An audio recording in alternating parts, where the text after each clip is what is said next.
without further ado, hi, I'm Jo Badillo and welcome to our Women in Focus session for property women. I love this. I love interviewing women who have these amazing achievements in the property space, and tonight's guest is Sonia Sheehan. Hey, Sonia. Hello. So she's in the hot seat tonight and I'm going to be asking her a whole bunch of questions, and if you've got any specific questions you'd like to ask her yourself, we're going to have a Q&A at the very back end of the webinar, and you can jump into the chat room then and obviously ask her questions if we haven't already unopened that can of worms throughout our conversation. So just as a little bit of a disclaimer, because we always need to do that, this is Sonia's journey, Sonia's research, everything that she has, I guess, factored in, the market, vacancies, market demand. The information that you're going to hear and see tonight is by no means a recommendation that anything can be replicated.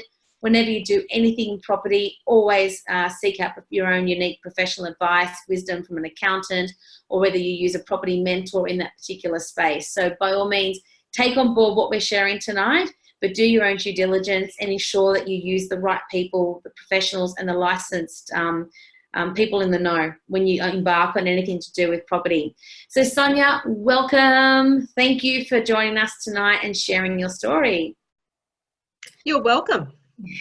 So super excited. So just one of the things I love about Women in Focus is that we're talking to women, obviously, that have these accomplishments in the property space, and I know that a lot of the time it's not necessarily the person who's got the uni degree or anything like that that gets the place. It's often a characteristic. It's a tenacity.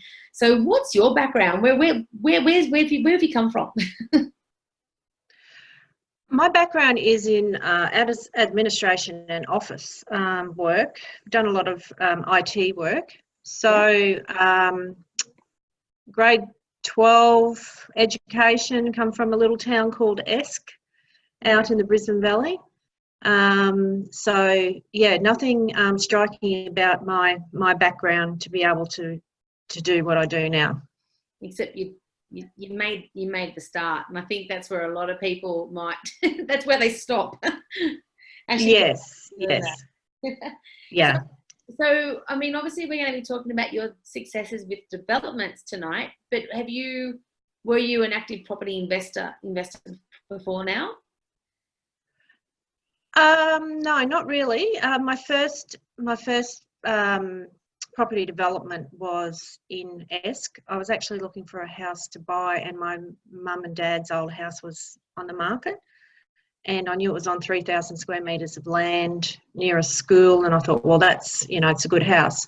So when I bought it, and I thought, I might subdivide this and make get some uplift in the price of the house. So I actually got a development application approved and sold it with the DA. I didn't even subdivide it, and I made 80% in 12 months.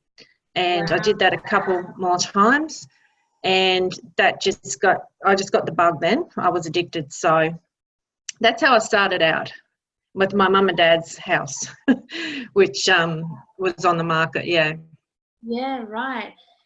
So have you had a specific strategy? I mean, obviously, has that sort of set the groundwork for what your strategy is when it comes to property investing?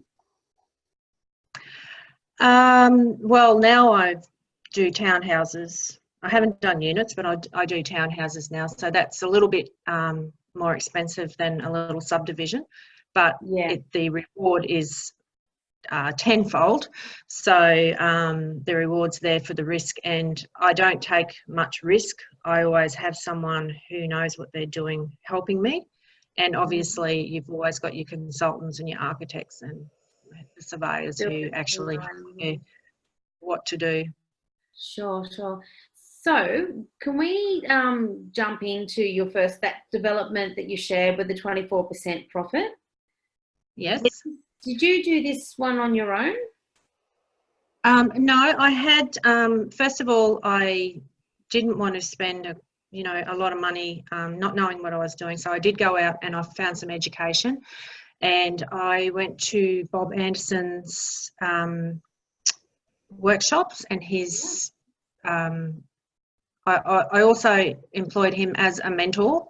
So having him as my mentor and showing me the steps, and it was also an insurance policy. So if anything went wrong, because there was a lot of money on the line, had Bob there to help me either get out of it or show me what to do, because he's got so much experience. So having Bob there was the reason I actually went through with the development, and now I've got other developments on the go as well, and Bob's still there if I need him. Oh, fantastic. And so with this particular one, can we just sort of understand how you structure the finance? Because with the development you need to buy, and I'll share that with you now. This is the one that you did. That's the purchase of the original house? Yes. Okay. That was, that's just a residential loan. Yeah. So we paid $705,000 for that house. And that was just a normal resi loan. Yeah. And then when we've DA, BA, got the business, the building approval, that's when we go to the bank for the commercial loan. Okay. And now in terms of being able to service all of this, you had a joint venture partner. Were they there for the finance side of it? No, this one was just myself, and so I financed this one. The one I'm doing in Melbourne, that is a joint venture, and that will be financed by the both of us. Yeah. Yeah. Well done. That's awesome. So we'll just go through these photos then. In terms of timing, when did you actually buy this particular house? That was back in 2015. Yeah. Took 19 months from the time I bought it to the time that they were ready to go to market. The townhouses were ready to go to market. Finished. Okay.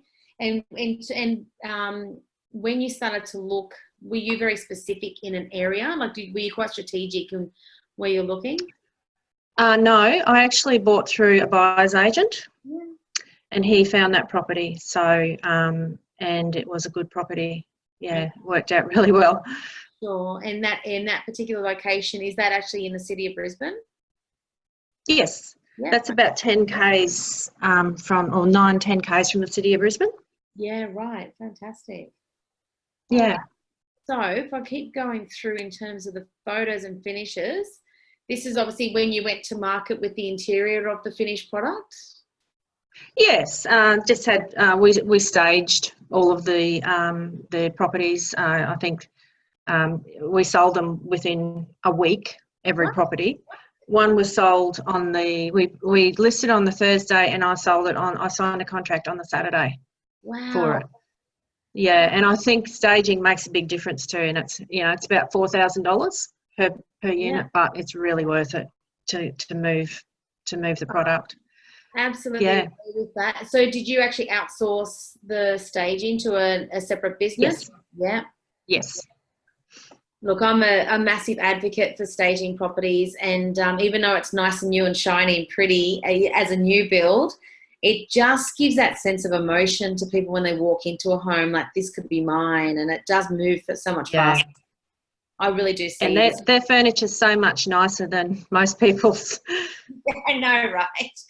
Yeah, there's no dog fur or toys or cat hair everywhere. I've always got, no matter what I do, a little stack of admin paperwork. It's like I'll shuffle it from one corner of the room to another. It's like it's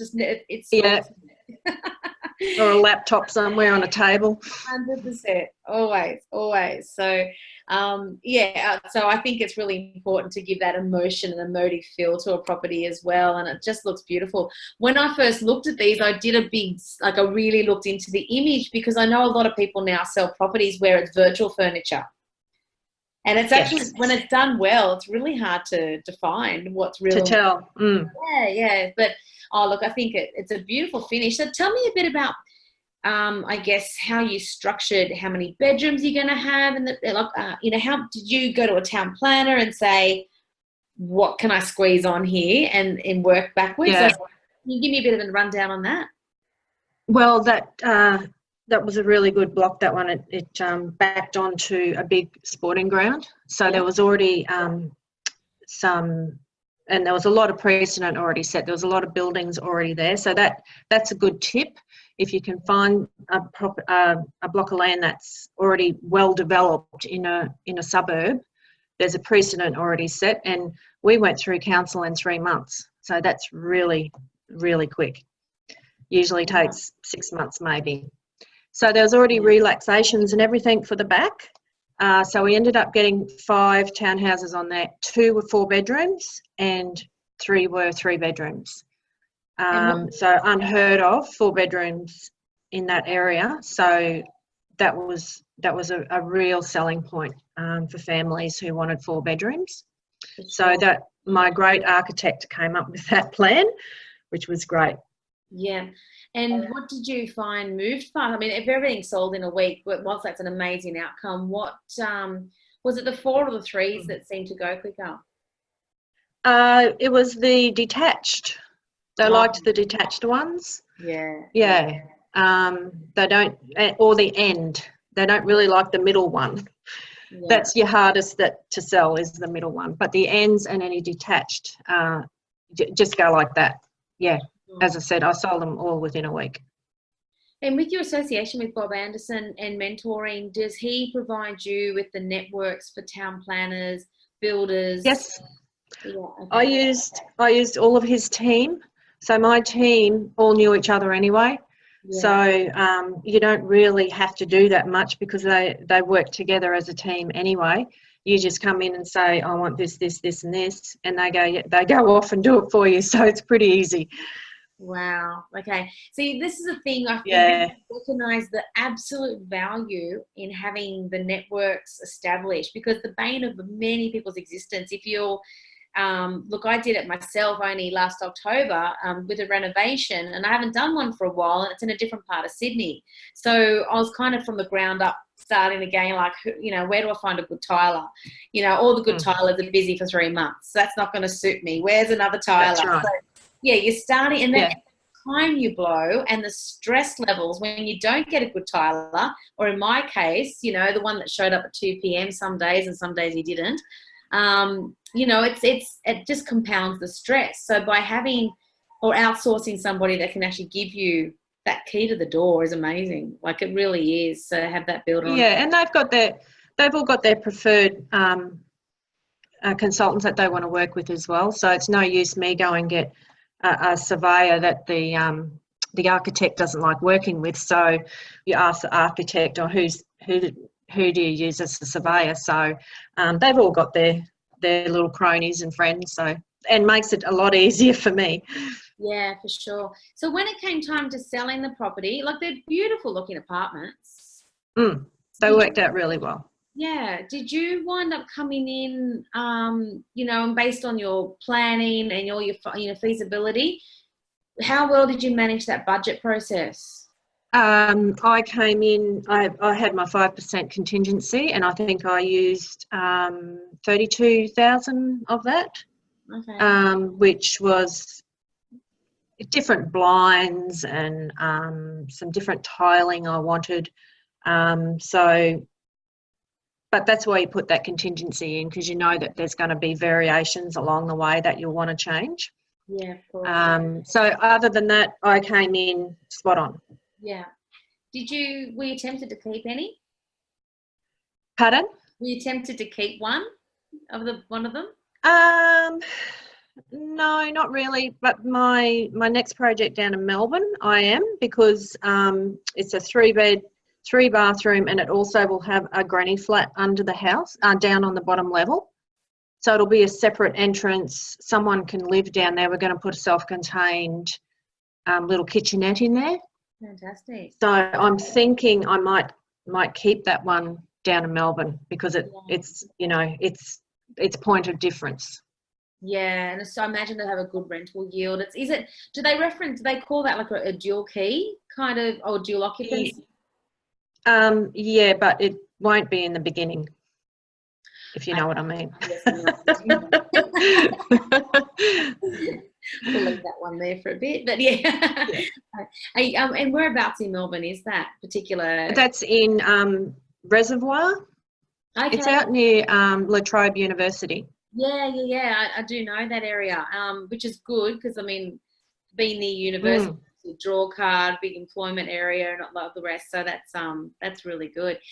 So tell me, how are you Yeah. going the distance, the tyranny of distance? Now that did you use a buyer's agent to secure that lot for you as well? My joint venture partner found that property. Yeah. So between him and myself, we're doing the project management for that. Yeah. So he's on the ground. He's in Melbourne, which makes it a lot easier. And we'll be going to development application in 2 weeks for that one. Oh wow, that's awesome. And that's going to have about a 20% profit as well. Yeah, I understand. So I guess at this point you're not really if he's on the ground and able to get there, how present did you need to be while this was being built? Did you have to go and agitate every now and then? The one in Brisbane, no. I was actually living in Port Douglas. Oh wow! Okay, right. So the builder would go around, take photos for me, update me. I'd say, yeah, that looks good. Yeah. Any questions, they just email me or get on the phone. So yeah, you don't have to be there. Yeah. See, I guess I'm familiar with obviously we do a lot of stuff and do building, and I know the builders, so I've got that. I guess in the same way you've got the confidence in the builder, is in the same way that's what we do for our clients. But I'm in an area of Sydney where there's a lot of knockdown rebuilds. It's an older area where people have now, moved to nursing homes, and the big 5-bedroom houses are being built.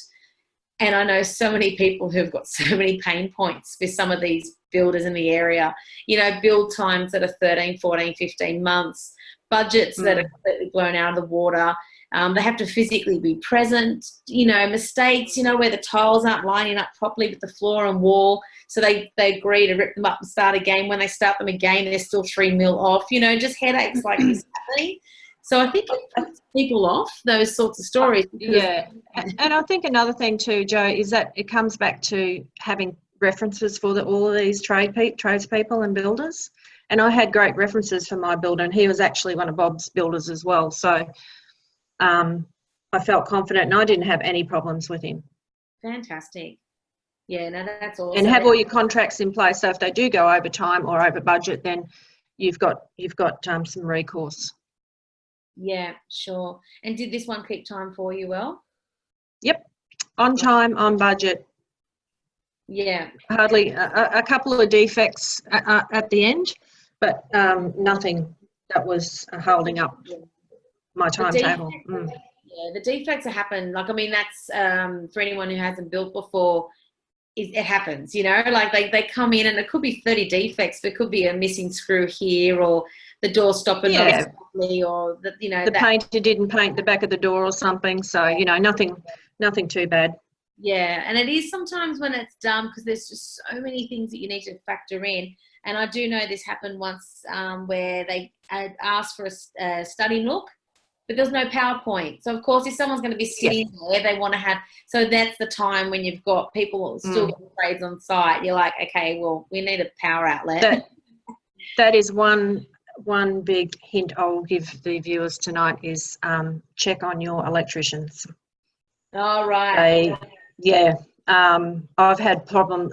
That's probably the only problem I did have wasn't with the builder, but the electrician not putting enough PowerPoints in around the place, especially in the kitchen. Yeah, right. Is that something that I mean, what was their feedback to you? Was it I think just not. I don't want to sound rude, but I just think not really paying enough attention. Like they had 2 PowerPoints in the kitchen. Yeah. I like at least 8. Yeah. So just that was one thing I had to change, but that was about it. Yeah, with a 3-4 bedroom home, you're probably selling it to family units. Everyone's got a phone. Everyone's got a phone these days, laptops. You need so many PowerPoints in the house these days. Yeah, absolutely. So with finding a course like Bob Anderson, like had you previously started to seek something like that, or what was that turning point for you to make that sort of decision? I knew I needed to be educated because I didn't know what I didn't know. Yeah. That old adage. And I knew that if I'm going to go out and spend, you know, have a couple of $1 million project, I need to know what I'm doing. Yeah. And I wouldn't have had the confidence to do it myself. I would now, but for the first big one, I really needed someone that could sort of hold my hand through the whole process in case something went wrong. Yeah. Yeah, no, I understand. A costly mistake. Yeah, no, I understand that. The finish is just beautiful. Like, I really like that. In terms of the colours and all that, that was your discretion as well? Yes. Yeah. All right, so let's talk about some of the challenges that you had during this. It sounds like you didn't have that many. I didn't have that many. Wow. As I said, the only challenge I had was making sure that I had enough PowerPoints and that electricians didn't put bulbs in stairwells where you can't reach it to change a bulb. Valid point. Yeah, so I really didn't have that much pain at all with Neighbours this development.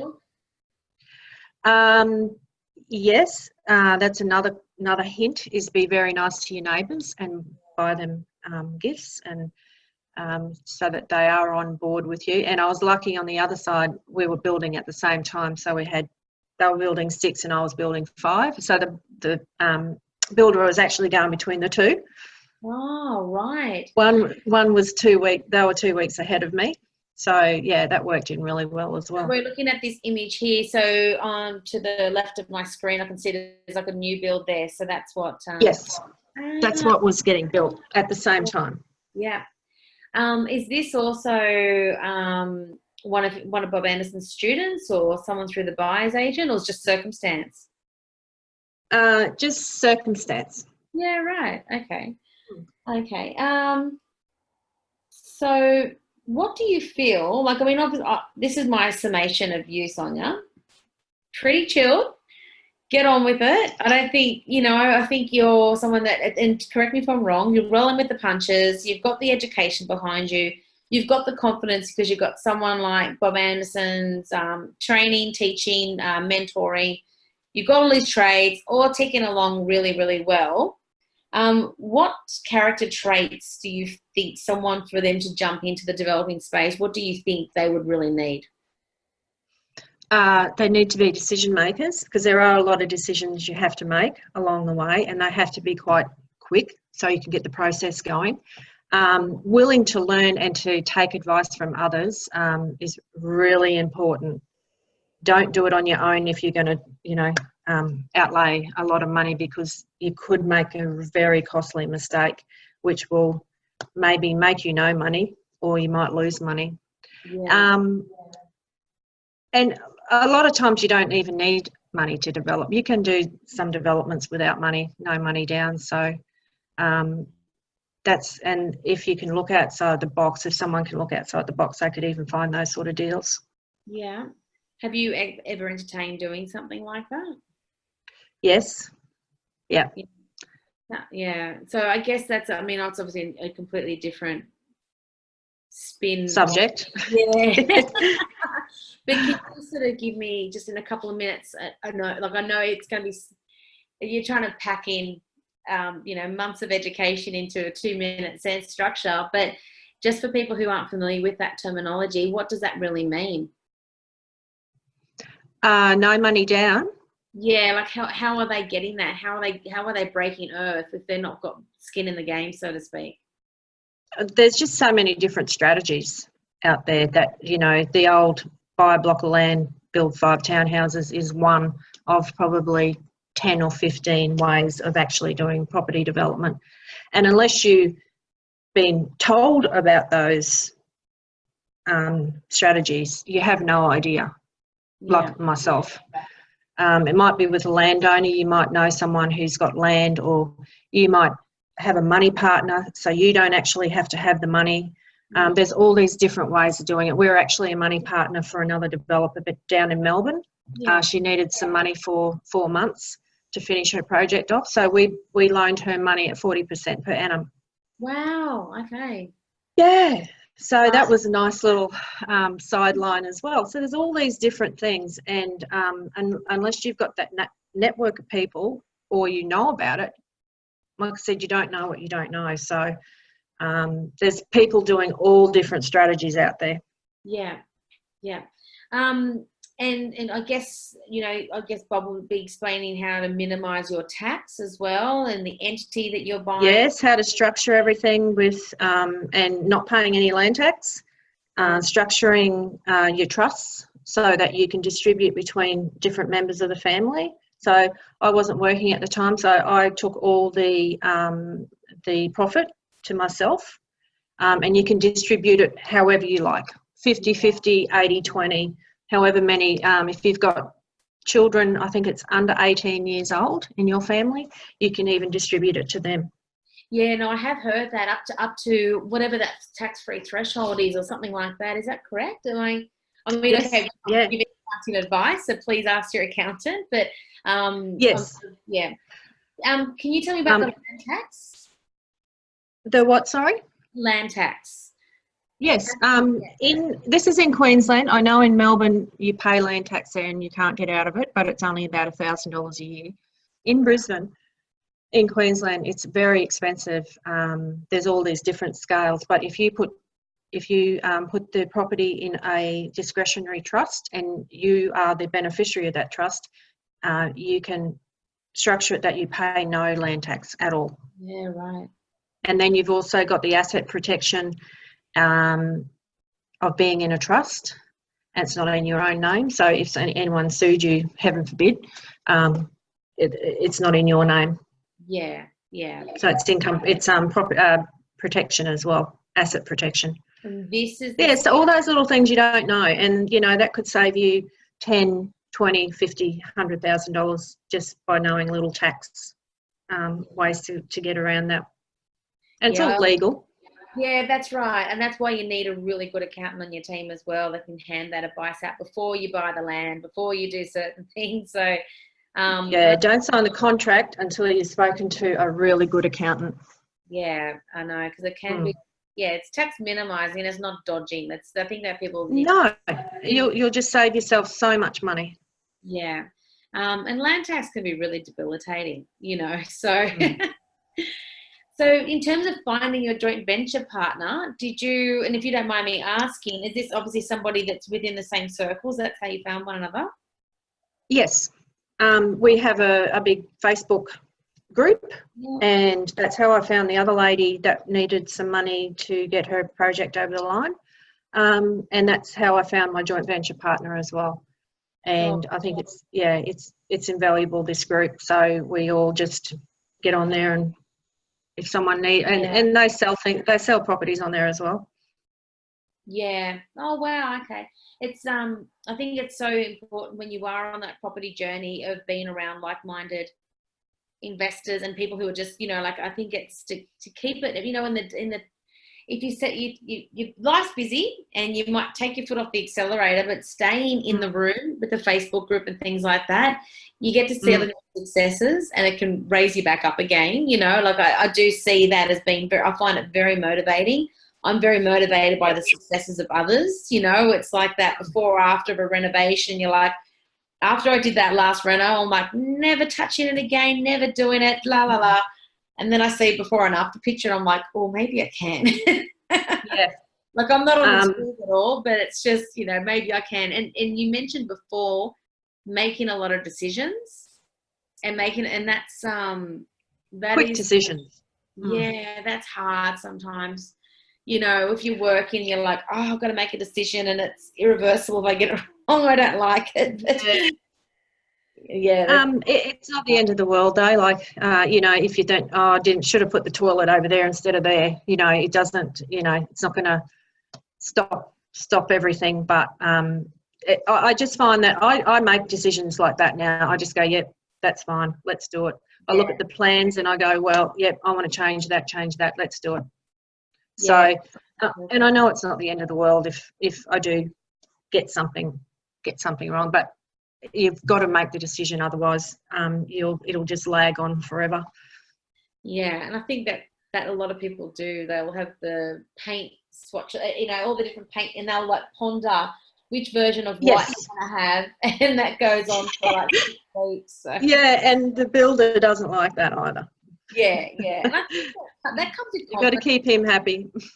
Yeah, like it's and I guess that comes with having that confidence, and that confidence is instilled in by, I guess, association of having like a mentor behind you, and being able to go to a group. And I imagine every now and then you might have had a question where you threw out there, what should I do? So there's always questions. People asking advice all the time. Yeah. That's really exciting. So we've talked about your developments, challenges, and your influences. Who would you say has been a really big influencer? Is it the group? Has it been Bob Anderson himself? Is there anyone else as a key standout? The group, where I sat another workshop last December, and I was just so reinvigorated. There are people doing so many things. There's a 65-year-old lady who's making $1 million on a 7 block subdivision here in Brisbane. Wow. And there's so many people out there that I know of now that are doing wonderful, you know, making wonderful profit. And it is really inspiring to think that if they can do it, I certainly can do it. Yeah. And that reinvigorated me when I went there I'm going to do another one down in Melbourne as well. So I'll have 2 down in Melbourne in the next 12 months. So, really, really inspired me. So all of these people who are doing it. This has been a really big game changer to you and your financial future. Oh, for sure. Yeah. Certain. Yeah. There's no way, I would make this money in a normal job. Yeah. So you said before about at the time of doing this, you were in a position where you weren't working. Now, are you back in work, a form of work now? Went back for about 9 months and realised I need to do something else. And that will be property developing. That will be something in the property realm. So the reason for it's what I love. It's my passion. Yeah. So the reason for my question was about serviceability, you know, and coming up against hurdles. But is that sort of is that addressed as well, and how you manage processes? Yeah. Yes. Yeah. That's addressed. Yeah. Because for those of you probably who might not be familiar with the borrowing, it doesn't matter if you've got $1 million in the bank. What the bank wants to look at is your serviceability, because you can go out and gamble that money between now and midnight. So they want to see that continuity of income, and that's where a lot of people get tripped up. And I know there's ways around it, and I think that understanding how to manage that and how to get your hands on funding, you've got the know-how. You know it can work. It's just getting to a point where you're at now where you don't have to work. Yeah. Which is quite even though once you get your commercial finance, they loan you the interest as well. So really, once you've got it, then you're right, because your interest comes out of the loan as well. Yeah. Oh, that's awesome. Oh, it sounds exciting. You're inspiring me. That's good. So I'm throwing it out there. If anyone has any questions they would like to put to Sonia, if it hasn't already been addressed, you can go down to the chat room and put your question in there for her now. In the interim, I thought what we could also be asking is about your Melbourne, about your Melbourne property versus your Brisbane one. So climate differences, the difference in what people want, you know, in terms of the finishes and all the rest. What sort of location research do you do? Well, while I was down there, I did a lot of research, went around to a lot of other developments, and we've been asking 4 or 5 real estate agents what the people want down there. For example, in Brisbane, we go 2 levels. Down there, we can go 3. That's acceptable down there. That's not acceptable in Brisbane. So that's the little things you need to know about. And real estate agents are the best source of information because they sell these things every day and people remark, give them their feedback. So they're the best people to ask these questions. So it's pretty easy. Just go and see some real estate agents and they'll tell you what the market wants. Yeah. When I first started doing a lot of activity in Queensland, I don't think people recognise how important it is to be air-conned and fanned in every room. Fans, yes. Yeah. And I would go to opens, and I noticed in summer, a lot of the windows, the curtains are closed. And I know it's to keep the heat out of the house and all the rest, but in Sydney, we're the opposite, like throw the little curtains open and let the natural light come. So it's just, different expectations, different climate. I mean, Melbourne gets a hell of a lot colder than you'd ever experience in Brisbane. So do have a question just on your JV docs. Is that something that you went through a solicitor to draw something like this up? Yes. My JV partner already had an agreement compiled, and I have my own lawyer. Yeah. And he went over that for me, and he hasn't even charged me for that yet. So, and you both have to have your own lawyer. That's for sure. Yeah. I noticed with I think so you both need to bring a different solicitor, bring the head of agreement together. And another thing with this project down in Melbourne, Joe, I actually own the land, so the land is in my name or in my trust name. So if anything does go pear-shaped, or if he gets sick, or wants to go and get married or whatever, the land is mine. It's not in his name. So if it all went bad, I would just do the developments myself, or if I had to, I could sell the land. So there's really not much risk there. Yeah. Oh, that's fantastic. I do know. And I got it 100,000 cheaper than a year ago. Even better. Next door sold for 840. I got it for 740 12 months later. Oh, wow. Far out. And another question, just on bringing a house down and what that cost looks like when you do your FISOs. Has there been the demolition? Yes. Yeah. In Brisbane, it cost me $22,000, including GST, but the house was full of asbestos. Oh, yeah. A lot of concrete. And they did a fantastic job. They just came out, leveled it all, and you wouldn't have even known there was a house there. Wow. I've 22,000. Yeah, okay, that's not too bad. Even with, especially a lot of asbestos, I need to level a house out to do a development in Marsden, and I've got to fill a pool in.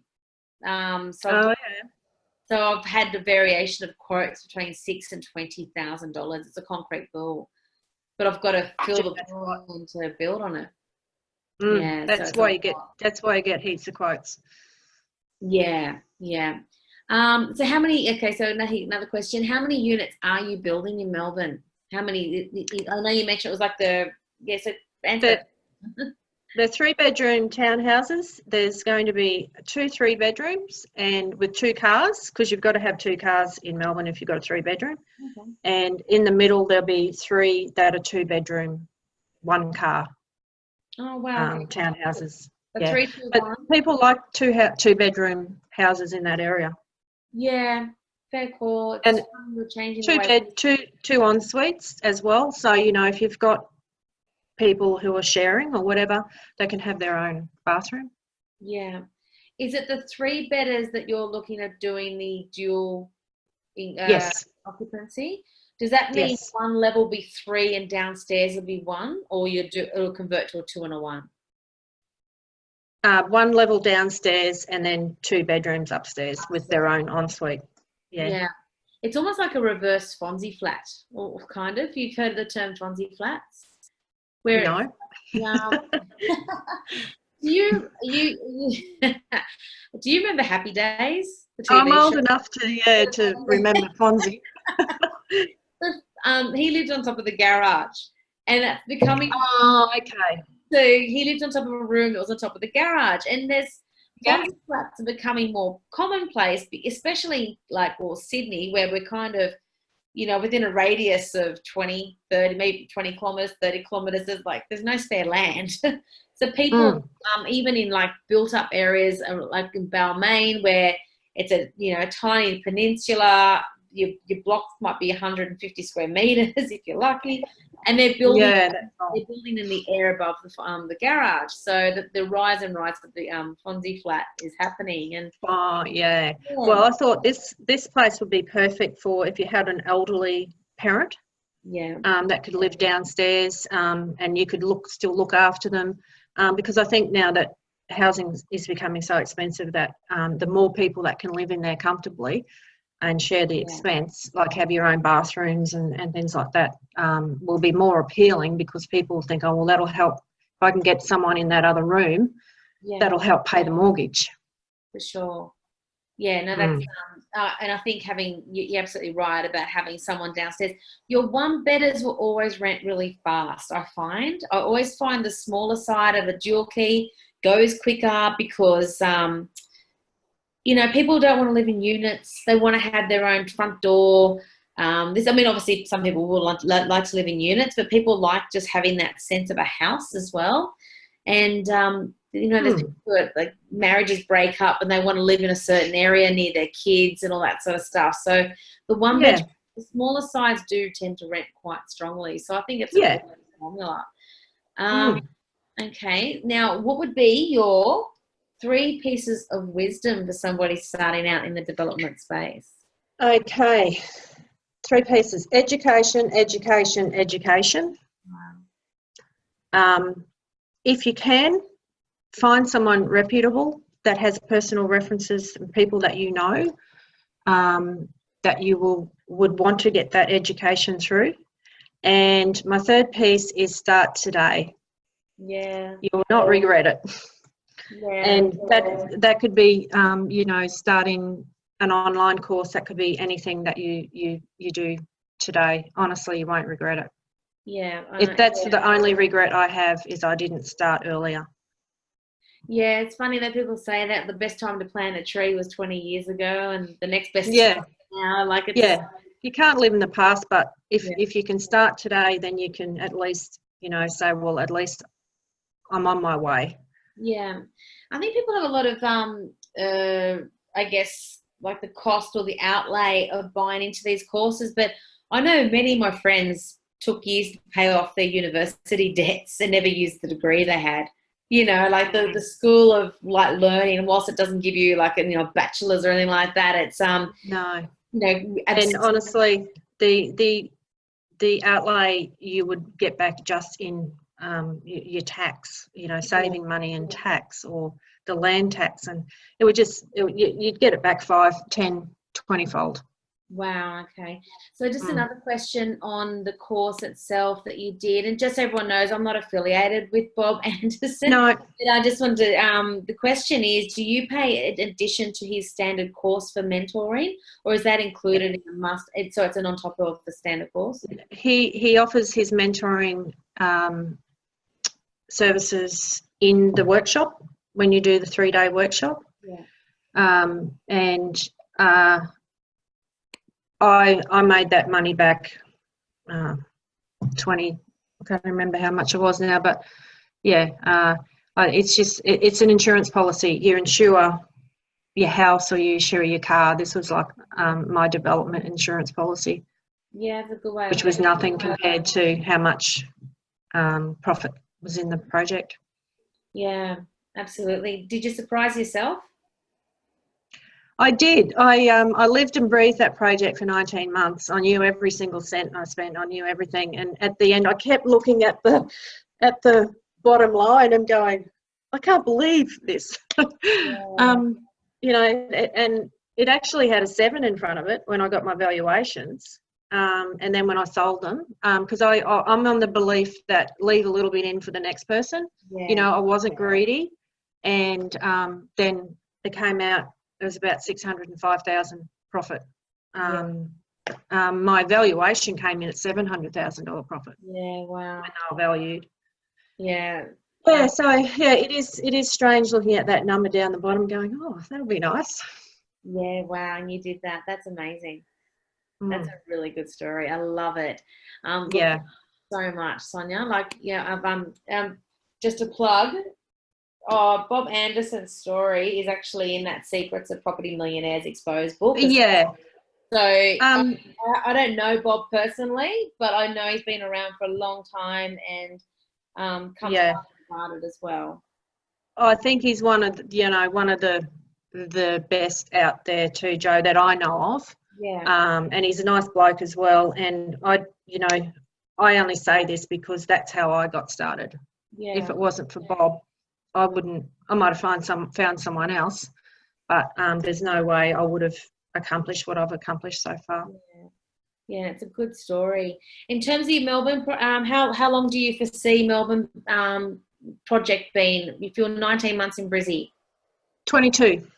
22. Well done. And you said you've got another one on the go, or is that where you're financing? Yeah, my JV partner owns a property, and the block beside him is on a corner.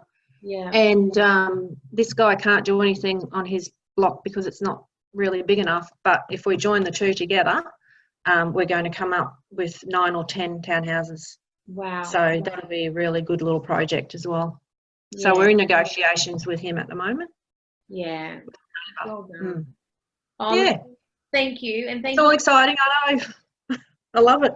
No, it's great. I mean, you're preaching to the converted here, and I know for everybody that's, not eating dinner and they're here listening to the webinar, I know they're on board as well. And developments are one of those things where get it right and the rewards can be really generous. It's and I think it's really important when you're doing something like this to have your hand held by someone and an expert in that space.